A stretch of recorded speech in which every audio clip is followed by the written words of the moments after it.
Gloria al Señor Jesucristo. Dice así la palabra del Señor. Segundo libro de Samuel, capítulo 6, verso 11. Dice: y estuvo el arca de Jehová en casa de Obed-edom, geteo, 3 meses. Y bendijo Jehová a Obed-edom y a toda su casa.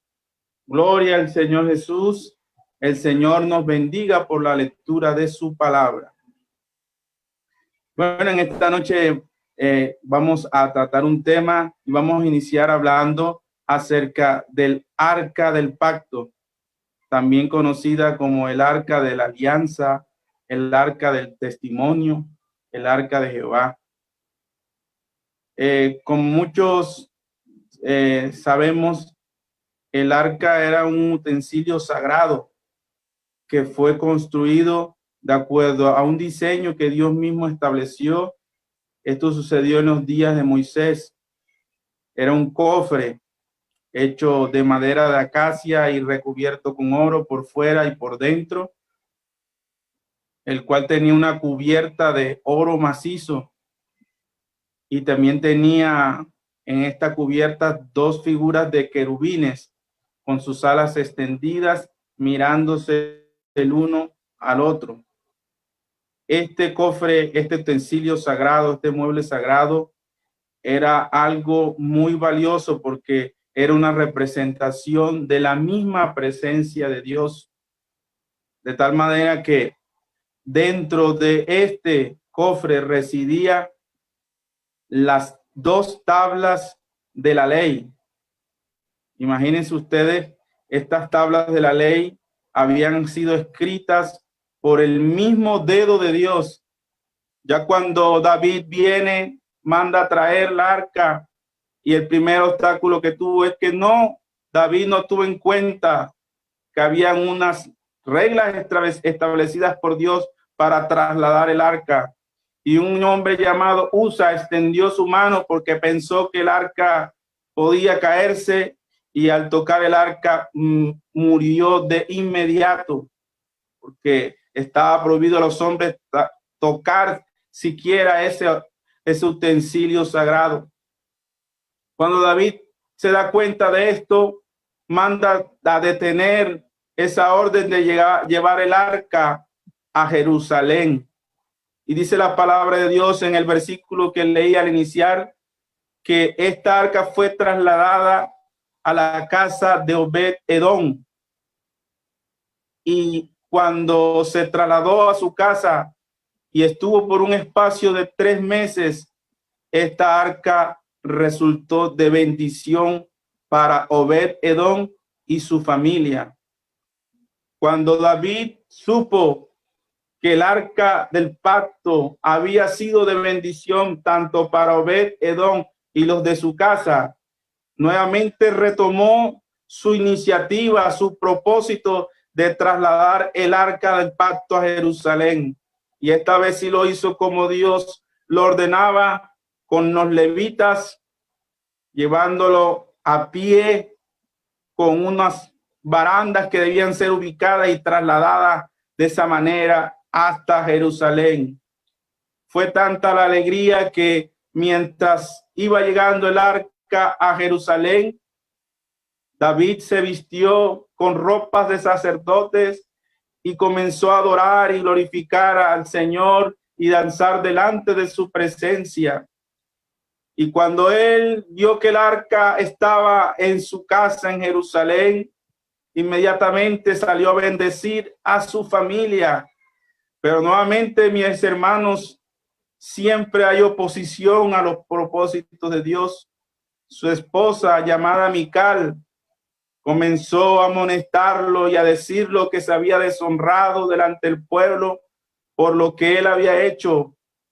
Pero él no hizo caso a esas palabras y dijo que él había danzado delante de la presencia de Dios y que Dios lo honraría.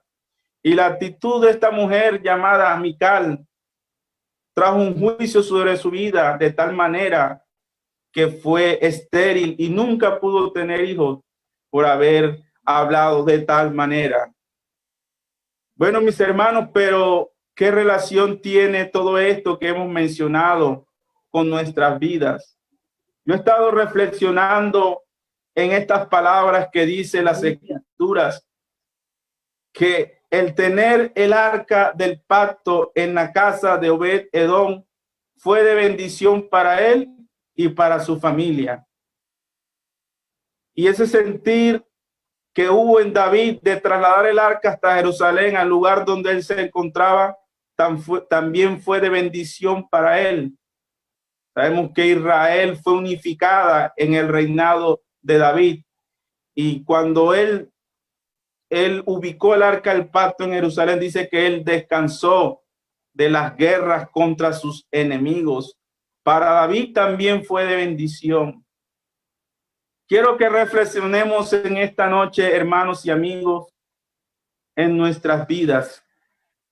Yo creo que así como David procuró traer la presencia de Dios a su casa, a su hogar, ese mismo sentir debe haber en cada uno de nosotros.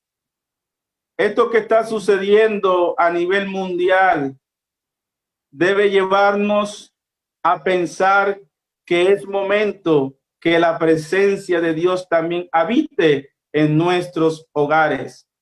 Quizás nos acostumbramos a reunirnos en el templo, a adorar a Dios, a cantar a Dios, a servirle a Él, a predicar su palabra.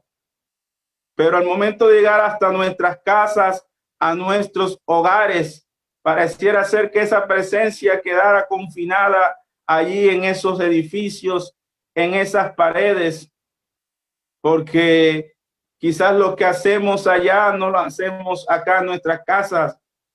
De pronto estamos dependiendo de los que ministran alabanza, de los que tocan los instrumentos, y no nos preocupamos nosotros mismos por adorar y glorificar al Señor, usar los instrumentos que Él nos ha dado para honrar su nombre.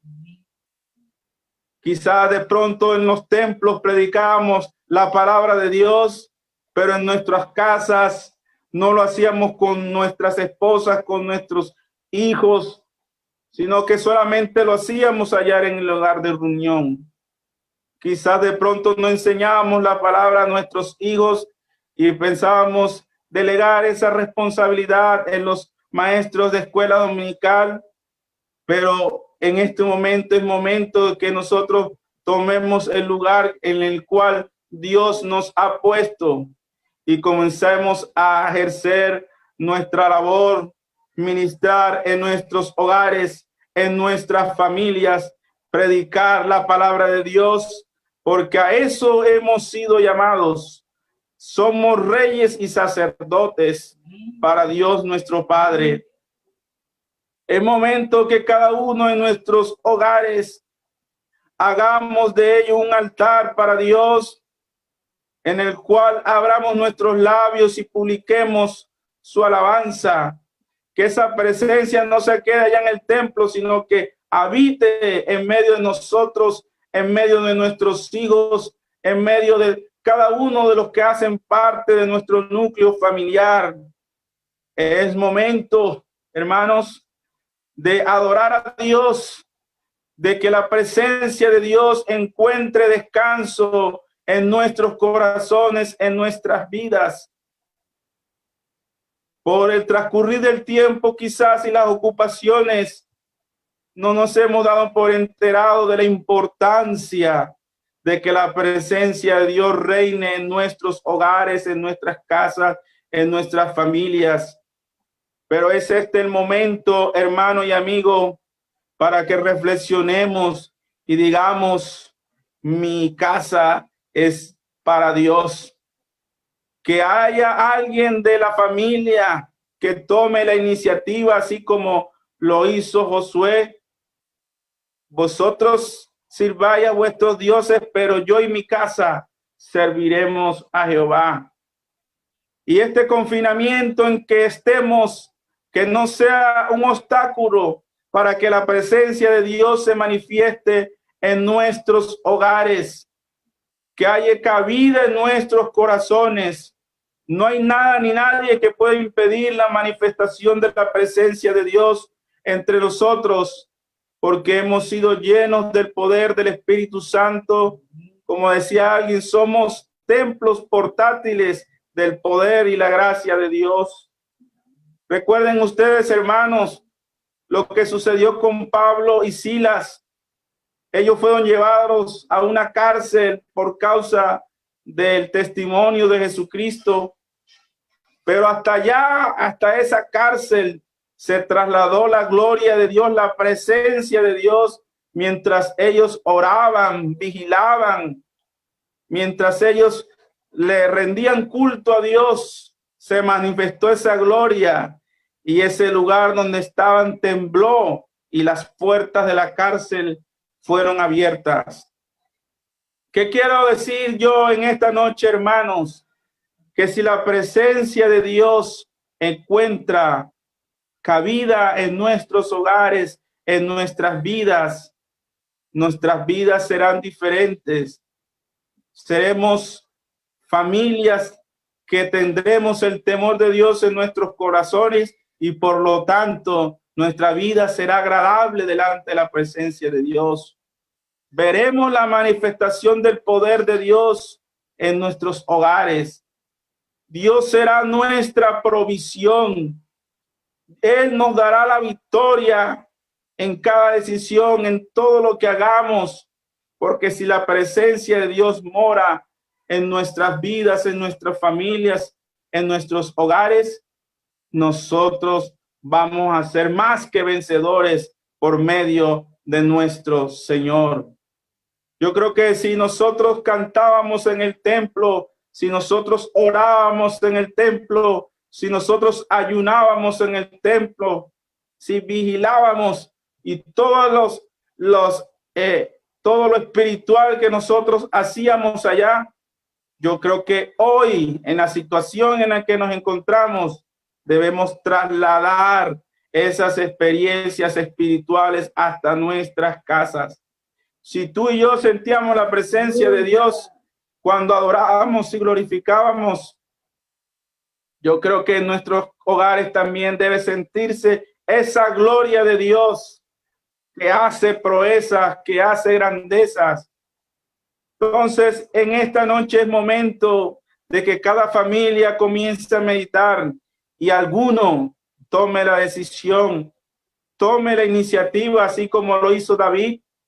Yo quiero que el arca de Dios venga hasta mi casa, porque sé que será de bendición para mí y para mi familia.